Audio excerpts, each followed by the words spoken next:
But the best advice is given from a fool. Ooh. Because you do the exact opposite of what they tell you to do. That's hard. That's hard. That's hard.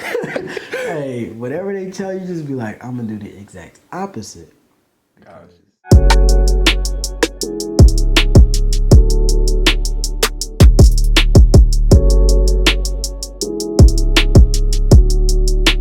Three, two, and yo, what's good? It's your boy Rondo Draine. This is Talking Colors Podcast. To my left, I got.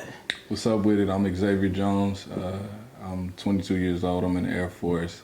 Stand-up, Air Force by day, stand-up comedian by night. You know what I'm saying? So, yeah.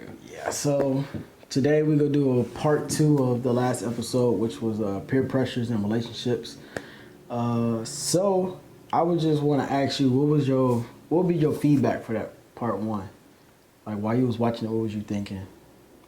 A lot of what y'all was saying, I was definitely like preach type shit. You know what I'm saying? I was clapping. I was like, yeah, I definitely feel what you were saying about like losing your virginity late and all that stuff. I was like, that was me. You know what I'm saying? I was like the last one. So it's worse when you a dude. You like the last one in the crew. Yep, and everybody clowning you. Man. Yeah. But yeah, definitely it was like relatable. You know what I'm saying? I felt like y'all were having a good time. It wasn't just a discussion. Y'all was actually enjoying it. Yeah.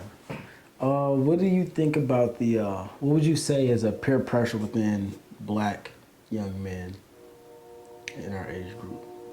Well, me personally, like I had identity issues when I was growing up, just basically on some like, cause I was always the nerdy guy, you know, but like through the media, I guess when I was growing up, I always felt like I had to be like the thug, you know, the gangster, this, that, and the third, and that just wasn't ever me. So for a black man, I definitely felt that. Self-identity. And you think that's common throughout majority? I don't know, cause I know a lot of people. I grew up with a lot of black folks that were nerds that was cool with it. Yeah. You know what I'm saying? Yeah. And I just wasn't that dude. I always wanted to be like cool because I hung out with, you know what I'm saying, the thugs, the bangers, all that. I never hung out with like the thug and bangers, although it was hard to like get away from it because that's what was around you. But I purposely didn't watch Yu-Gi-Oh, Pokemon, Dragon Ball Z because I'm like, the girls are clowning those dudes for passing out cards at school. It's popular now. That's and now thing. If you don't watch anime, I really did miss the wave though. Like the only. I wish I wasn't peer pressured to be like, anime ain't cool. Yeah. Cause I loved Pokemon. I had that on all my Nintendos. I hate reading though. That's the one reason why I stopped playing Pokemon. I'm not about to read all this. Nah, that's not the move. But now today, you ain't nobody if you don't watch anime. I swear, like, and it's not that I was like I didn't want to watch it. Or like I was scared to watch. I just didn't want to. You know what I'm saying? Like I was more of a Power Ranger, Ninja Turtle type. Yeah, that was me. You know what I'm saying? That was the move. So let's see. So with that part 1, I was kind of asking Asia what were some of her peer pressures that she dealt with in relationships. What would be some for yourself? As far as like coming from my partner, like the girl. Yeah, like, you can do that. I think it was like I've definitely had girls like that want to just take up all your time. You know what I'm saying? Like guilt trip you when you ain't got, like when you trying to do this, that, and the third. So I think that's a big one for me. You know. Guilt and you get there and you start kind of like neglecting yourself because you want to get invest in them, make them happy. Exactly. You forget to do stuff for yourself. Yeah, I think that's just a thing that we all go through. Not currently and forever will. Only because we don't thrive on attention. They need that, you know. Like, and I say they as in women. I don't even like, oh, you calling us a they? You get some comments for that one. I'm gonna get hurt.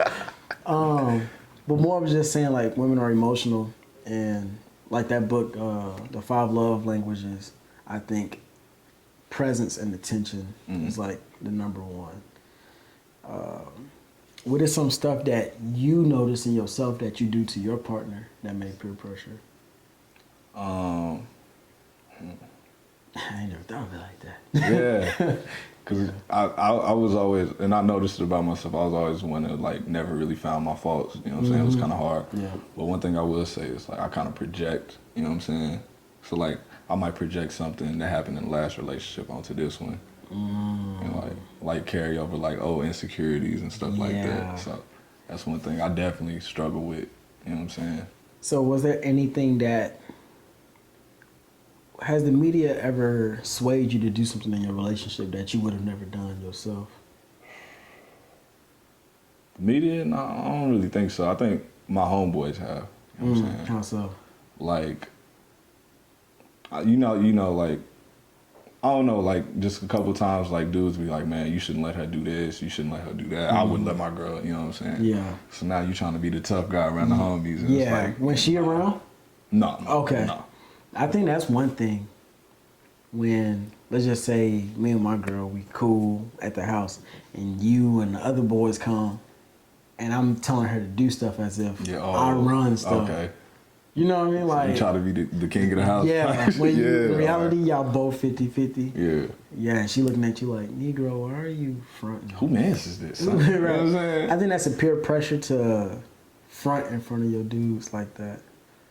What I wanted to say on the first part one of this is that a peer pressure that I dealt with, I don't know if you know, but I was married. And that was a peer pressure driven decision because everybody in the military was getting married. Everybody that was in high school that was together for a long time was either having babies or married. And I'm like, my relationship is just as good or better than theirs. And then that question is, why we not married? Yeah. And then I'm looking at my standpoint, like I am in the military, I got benefits. If I do get married, I can't get a house. This, school, GI Bill, this. I was just like, it's too good to be true. It was hard to, I think one thing that's bad about myself is once I convince myself about something, it's hard for me to change directions. So let me ask you something now. So was that coming from you, like the why aren't I married stuff, or was that coming from your partner? It was kind of both, because we would both say we had a great relationship, and it was just like, we know for a fact their relationship is trash. But they married and happy and traveling. Why can't that be us too? Right. And so my relationship was a long distance relationship at the time. And so it was as if the only way to get together is to get married. Okay. We can't continue this relationship and be the cute couple that everybody else is becoming if we're not in front of each other. So that long distance, that's tough. That's tough. I wouldn't wish it on my worst enemy. Man. And we was doing long distance since I had graduated high school, and she was a year younger than me. So for me graduating and then boot camp and then tech school and then me getting here for a year, I was just like, that's two. It wasn't even 2 years. I'd say about 2 going on 3 years of just long distance. I'm just like, yeah. I'm kind of tired of seeing my partner 6 times a year. You know, it don't really hit you until all the homeboys is booed up and stuff. And you see it, it's like, I got to FaceTime or something. You know or you at the club, man. And they bring their girls dancing on them, and you're just like, let me stay on my best behavior. Yeah, bro. Right. That's tough. And so, you know, I pumped my head up with this, oh, you ready? You know, I lost my virginity to my wife. You know, lose your virginity to your wife. Don't have sex before marriage. All that stuff. I'm just like, yeah, I'm doing it the right way. Yeah, she in school.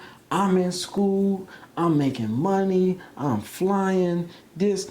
And to me, anybody that told me I was wrong for wanting to get married, I pushed them.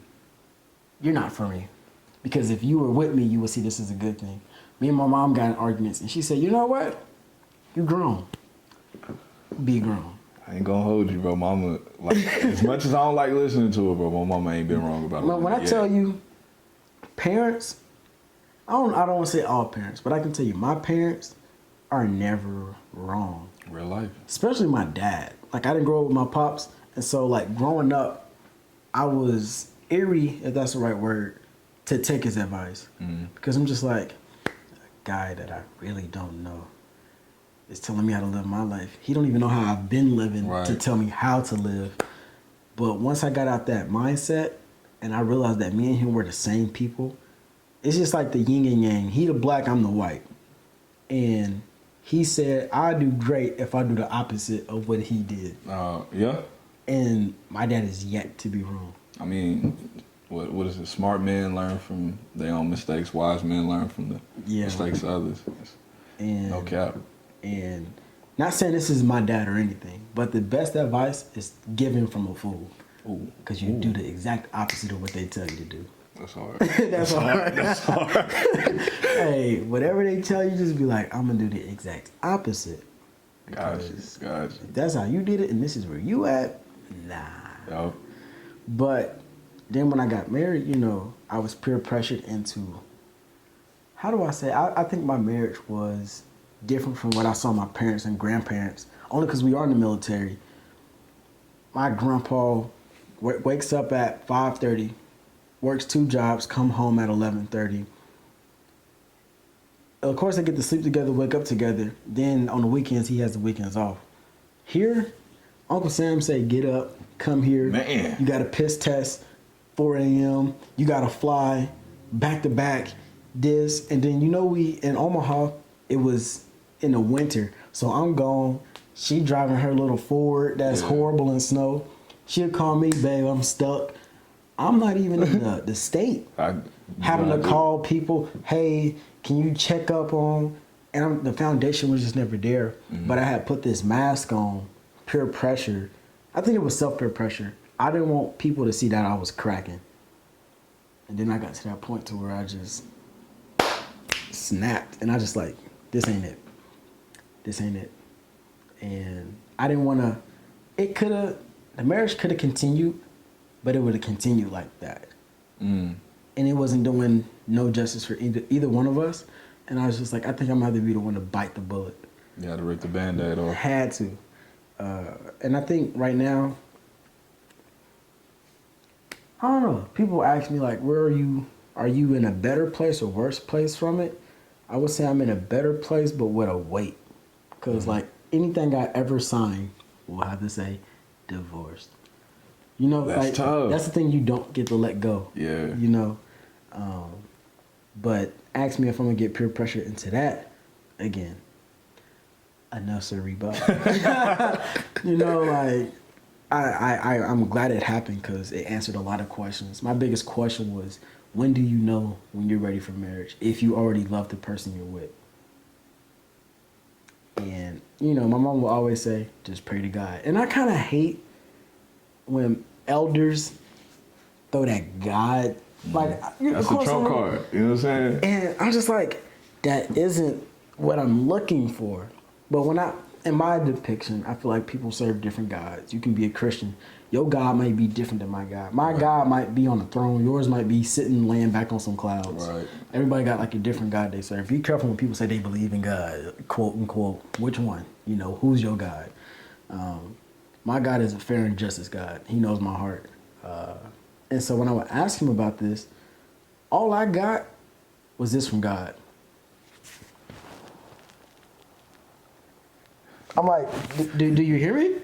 Like, nah, you're going to have to figure this one out. You're going to figure this one out because I had the same question of going in and coming out of the marriage. God was, I'm going to sit back on this. Because he was saying, you got your blessing at the end with or without your marriage. So if you get married, you still getting your blessing. If you're not married, you still getting your blessing. Your marriage is not the reason I put you on this earth. Right. You know, either you going to have a helpmate or you won't. And so I had to make that decision. I was just like, cut the bullet, you know. That's tough. But I think peer pressure was what got me into that. And that is a life-lasting weight. Because the next person I want to marry, she wants to be my first wife. Yeah, you know what I mean? Right. You know, stuff like that. That messes with my mental.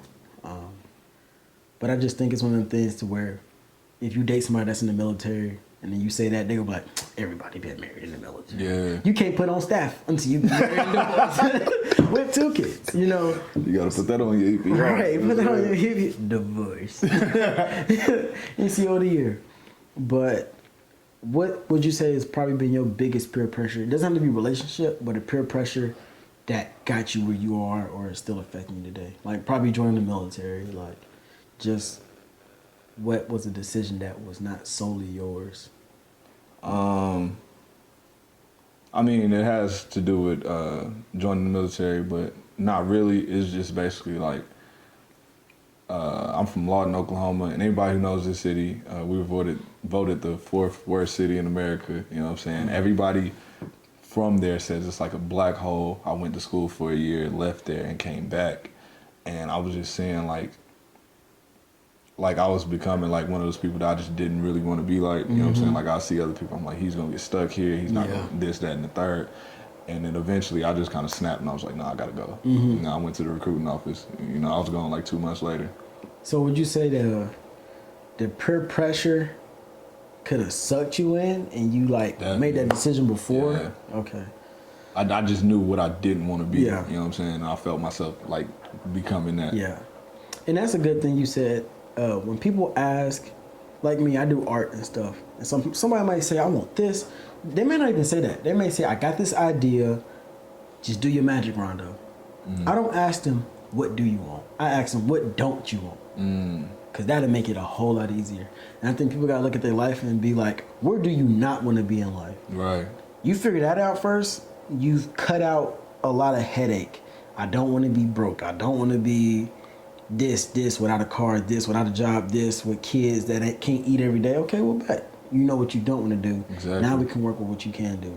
But I think that was a piece of advice I got when I was having some money issues during my marriage. The financial advisor was just like, what can't you afford? I said, this. He said, okay, so stop looking at that kind of stuff. Stop looking at that. That's not what you need. Because that's not what you need. You can't buy that. And so he kind of like told me like put that in like a life aspect of where don't you want to be when you get out the military. I don't want to be on the side of the road holding to help a vet out. Right. On low. And he was just telling me, you know what gets you to that point, being not having your finances, not having the education, not taking the benefits, giving up your benefits, stuff like that. I'm just like, I know what I don't want to do. So I think with that decision, that was you doing that. You knew where you didn't want to be. Yeah. I think a lot of people join the military. I can say this. I don't know nobody that joined the military because they love this country. I know a couple. And couple means two. No lie though. Like in my BMT flight, there was 45 people in there, and I forgot what we was doing one day. But one of the homies was like, who's out here to pay off student loans? And 43 out of 45 people was like, you know what I'm saying? I threw up 2 hands, bro. I was like, that's my whole motivation. I remember one dude, he was kind of giving his reason during the airman's talk, and he was like, 2 weeks ago, I was living in my car for the past 3 months. And I was like, this man want it. Like, yeah. And I think we were just talking about who wants it more. Like, who will do what it takes to get to this point of success? And that dude said, I was living in my car for the past 3 months before I joined.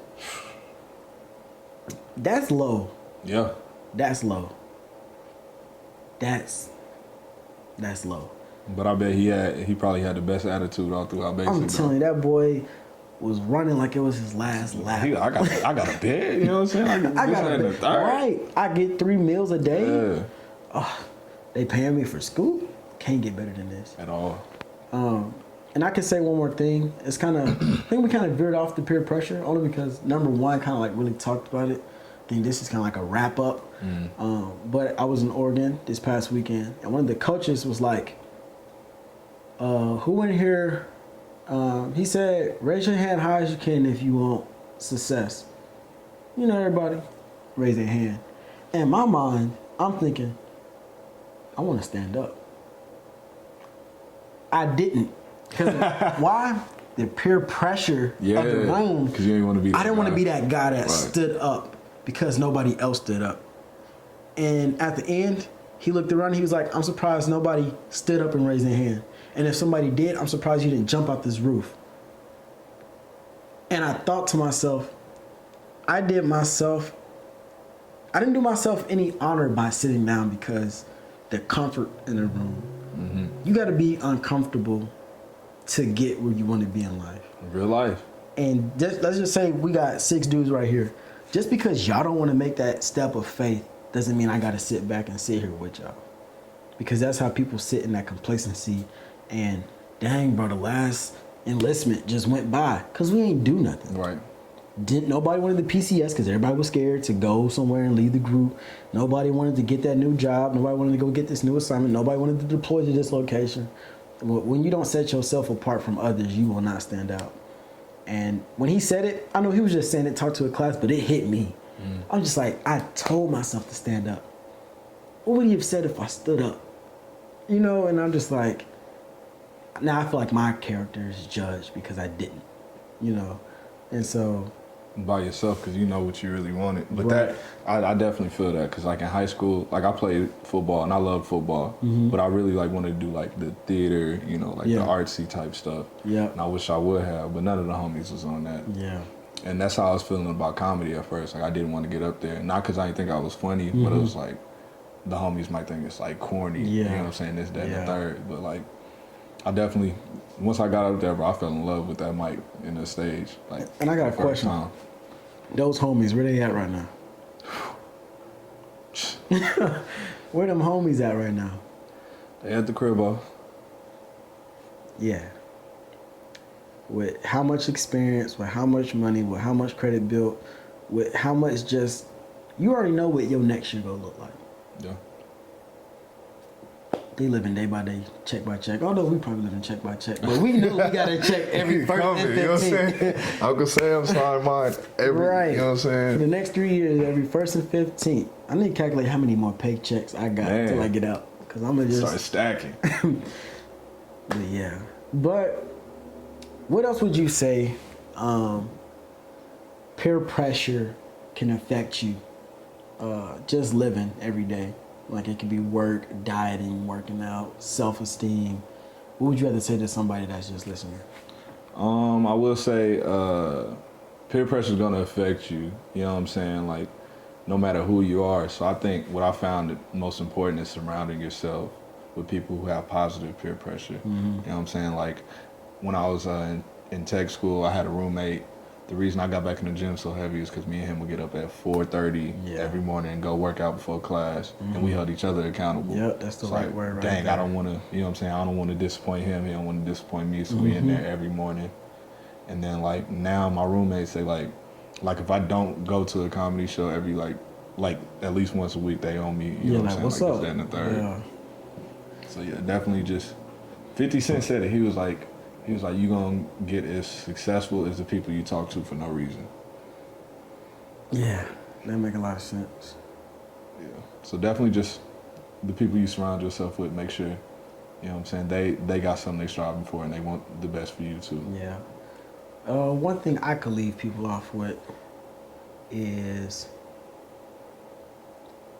although people say blah, blah, blah, blah, blah, that's food for thought.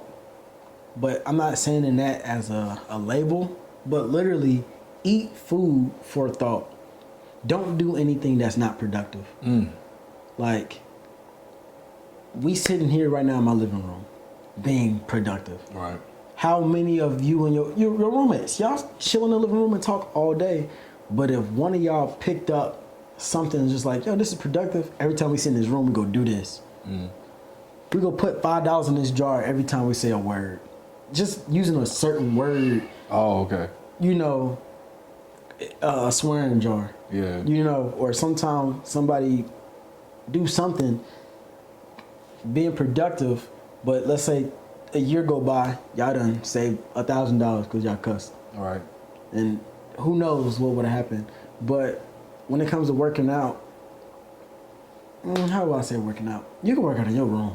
You know, that's how I started. But don't just sit around and let life pass, because these past 3 years, I did not see myself. I remember my first night in boot camp, and I said, why did I do this? Why did I sign up for this? I don't think I can do 6. And I'm at 3, and I'm like, how did I get here? This easy, this fast. Right.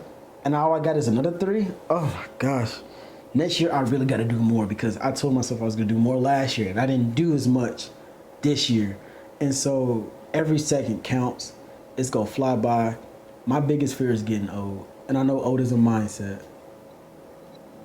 But I'll cut it there. I'm gonna wrap it up because this camera about to shut off in just a few seconds.